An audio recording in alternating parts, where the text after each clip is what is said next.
Natalie DePriest has worked so hard helping our sports staff, and tonight Natalie gets to be in the spotlight. New Year's Eve. Yeah. That's great. Well, Kelly's out at the game. I'm yes. getting posts, so. And Michael Bishop in the spotlight tonight. Man. He looked great tonight. It was the Michael Bishop show. It was National wonderful. TV. It was great. Well, there are a lot of reasons to celebrate tonight if you are a K-State Wildcat fan. Reason number one, it's New Year's Eve, and reason number two, the Cats had a great night in Tempe. As seen right here on CBS 13, K-State took on Syracuse in the Fiesta Bowl, and the Cats were too much for the Orangemen to handle. K-State took the field in front of thousands of screaming Purple fans, and they had a lot to cheer about. Syracuse actually got on the board first. They were leading 3-0 when Wildcat quarterback Michael Bishop found Darnell McDonald in the end zone for 6 points. That catch capped off a 76-yard Wildcat drive, and the Cats were up by the score of 7-3. On the next K-State drive, Bishop decides that he's just going to keep it all to himself. He goes 12 yards and crosses the goal line for K-State. The score is 14-3 Cats, and that was Bishop's 10th rushing touchdown of the year. Next, the Cats defense decides they want to get in on the Act 2. Linebacker Travis Oakes picks off a Donovan McNabb pass, and things are going the Wildcats' way. After the Oakes interception, Bishop connects with his tight end Justin Swift. More points for the Wildcats, and at that point they were up 21-3. They go on to win 35-18. Believe it or not, there were other bowl games today. In the Sun Bowl, Arizona State topped the Iowa Hawkeyes 17-7, and in the Liberty Bowl, Southern Mississippi took it to Pittsburgh 41-7. Well, it's been quite a year in Kansas sports. We've seen everything from bowl games to interleague baseball to an NCAA tournament game. Here now is a quick look at some of the moments of 1997 that you always will remember, and maybe some of those you'd rather forget.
What a catch.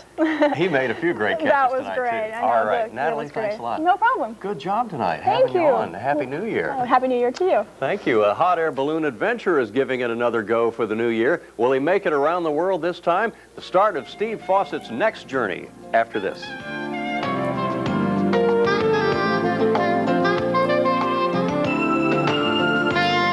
Raise it by 2 degrees on the high snap. You know, I'm Anyway.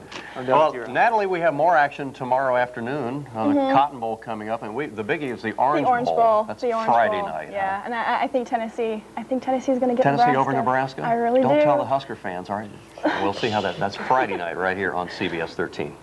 Finally, a Happy New Year from all of us to all of you. And in our parting shot, 2 Chicago balloonists are spending their New Year's Eve from high up in a hot air balloon in our parting shot. Millionaire adventurer Steve Fawcett lifted off in his balloon out of St. Louis from Busch Stadium this afternoon. This is his count-it 4th attempt to become the first person to fly a balloon around the world. He had to go around Libya last time and couldn't make it, but gosh, 1998 could be his year. We hope it is yours too. Have a great New Year. We'll see you tomorrow. We'll be back at 6 and 10. Good night.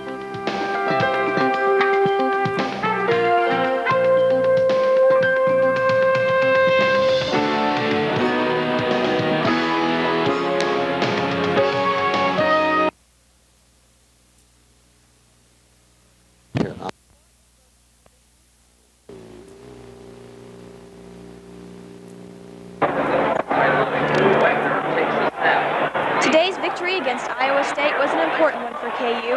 Not only did it improve their record to 5-4, it broke a 3-game losing streak. It was also a special win for some Jayhawks, the seniors that made their last appearance at home.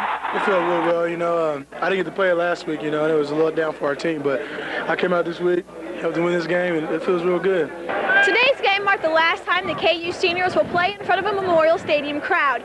But even though this was the last home game, there's still 2 games left, and these KU seniors know that all they have to do is win at least one of those, and they can end their college careers in a bowl game. Well, it's definitely important. That's a goal we set for ourselves coming into the season, and with 2 games left, we just need 1 win. Hopefully 2, but it's definitely important to us now. Yeah, it is in the back of our mind. We got K-State next week. We got to go down there and play a hard game. If not, then, we got to beat Texas. So we got to go out there and get a win so we can be 6-4. The K-State Wildcats will be the next test for the Jayhawks, and it will be a difficult one. KU has not won on the road all season, and Manhattan won't be an easy place to start. It's obviously a very big game for the seniors, but even more importantly, it's a big game for this team as a whole. We need to try to win these last 2 games for sure and try to get us 7-4. The focus of it for us now is we're on our way to Manhattan, and we got a great chance to go out there and get after the Wildcats a little bit. We're coming, we're going, and we're going to take an excellent defense out there. So we're looking forward to it. We got a chance to go and really extend this season right now. We're 1 game away from being bowl eligible. Natalie DePriest, 13 Sports.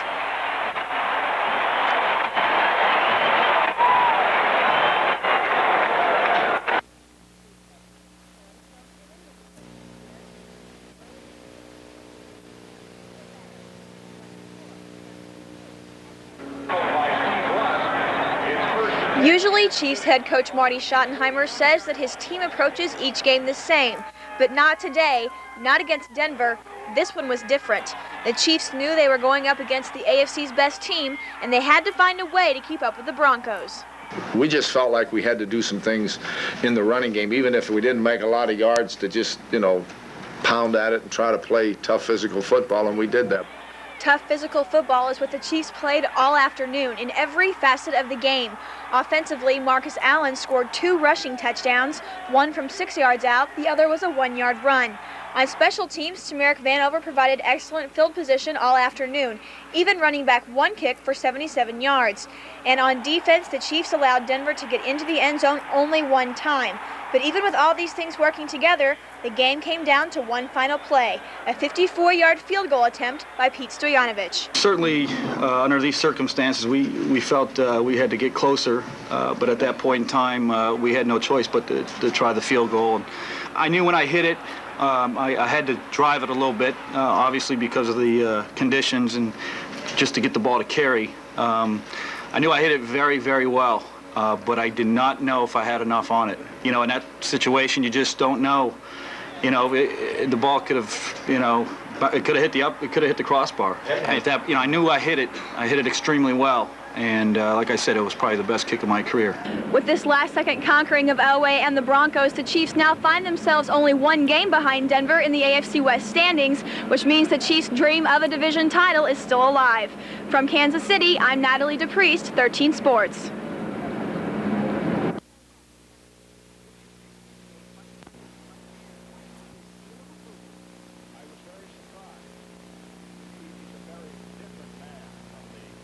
Football history. This afternoon, the Kansas State Wildcats did something they haven't done since 1984, beat the Colorado Buffaloes. The Wildcats made it happen on both sides of the ball all afternoon.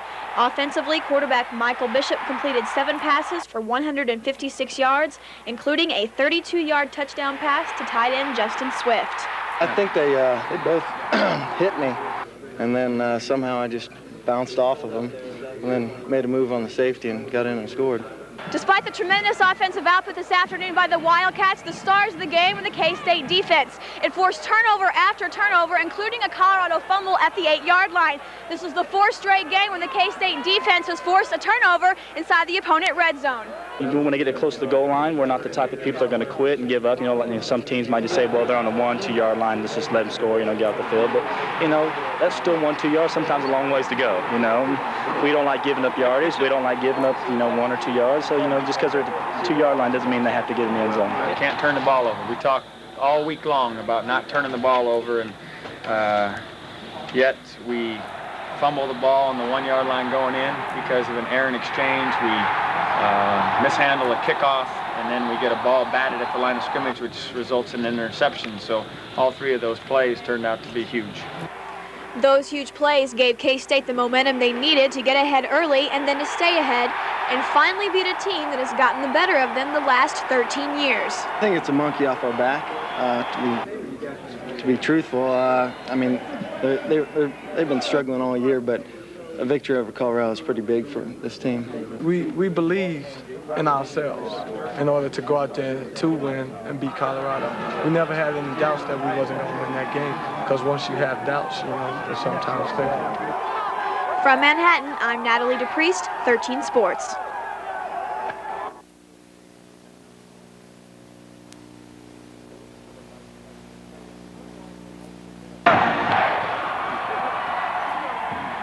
The Wildcats hosted the Jayhawks this afternoon in the 95th renewal of the Sunflower State Showdown. The Wildcats got on the board first when quarterback Michael Bishop connected with Gavin Parise to put K-State ahead 7-0. Right, pretty much shut down the run the first half, and we had no other choice but to put the ball in there. And Coach Snyder called a couple of good plays, and I put the ball there, and the receivers made the catch. Kansas did get their running game going in the first half, but still found themselves trailing 24-9 going into the locker room at halftime. In the first half, we did move the ball. They weren't playing that tremendous, and they're a good defense, don't take me wrong, but we were still doing some things that we wanted to do offensively. We just weren't finishing off what we started. The theme of the day for Kansas State was big scoring plays. Quarterback Michael Bishop had a 28-yard and a 63-yard touchdown pass. The special teams got in on the act as well. Gerald Neesman returned a kickoff 99 yards for a touchdown. We were up, so we just scored, and then all of a sudden they come back and go 99 yards for a kickoff return, and it does nothing for your morale and confidence. So. In addition to the Neesman touchdown, David Allen returned a punt 70 yards for another 6 points at the start of the second half. This gave the Wildcats a commanding 31-9 lead. The guys up front did a great job blocking. I caught the ball. I looked upfield, and just partied like Red Sea, and big scene right up the middle. The Jayhawks would get one more touchdown. Matt Johnner found Akili Roberson for an 18-yard score, but they ended up to be too little too late. The Wildcats take the Governor's Cup for the 5th straight time, this time by the score of 48-16. From Manhattan, I'm Natalie DePriest, 13 Sports.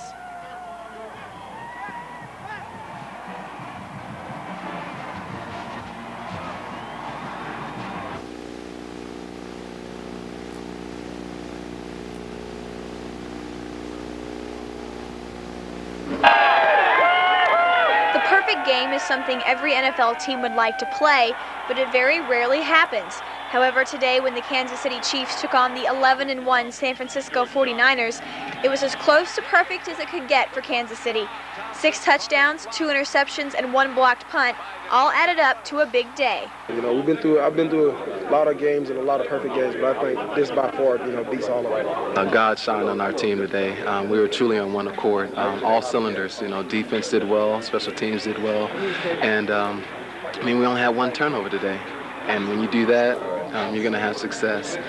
The 49ers defense started the day ranked first in the NFL, and they had a red zone defense that allowed only 11 touchdowns all season. But today was a completely different story. The Chiefs scored a total of 44 points, including 4 red zone touchdowns. This offensive output all came with backup quarterback Rich Gannon at the helm. We're not surprised at all by what he's done. We give him time. He's able to make plays. He makes some great decisions today. We did nothing to hurt ourselves. The high number of points on the board was also a result of the play of the offensive line. They consistently won the line of scrimmage all afternoon against the NFL's top defensive line. So we always have a tough challenge, and anytime you can run the ball and take advantage of some certain situations, like we're getting the ball in our territory and scoring, you got to be happy about that, and we were. The Chiefs' defense stood tall again today, this time against the NFL's best team. They allowed the Niners to score only 9 points, and today's game was the 8th straight time they have not allowed the opponent in the end zone in the second half. From Kansas City, I'm Natalie DePriest, 13 Sports.